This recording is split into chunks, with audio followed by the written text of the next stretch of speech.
Makanya Nabi mengatakan, ketika musibah bersamaan dengan sedekah, musibah tidak akan pernah mendahului sedekah. Selalu sedekah yang lebih dulu sampai. Dari situlah kenapa kita disuruh sedekah subuh, supaya tidak kena musibah sampai sore.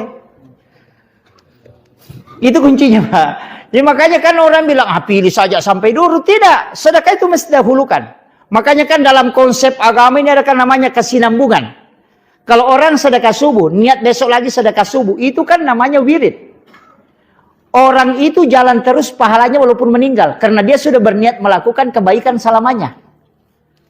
Tapi dia ditakdirkan meninggal, pahalanya terus jalan. Makanya orang yang ambil kaleng itu kemudian dia isi setiap pagi biar 1000, biar 2000. Meninggal pun jalan pahalanya. Karena dia tetap punya niat bersedekah, cuma dia ditakdirkan meninggal.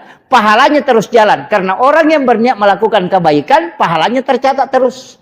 Itulah menyebabkan orang kekal di dalam surga padahal pahalanya terbatas. Karena niat melakukan kebaikan yang tidak terbatas. Itu kuncinya. Makanya disebut khalidina fiha.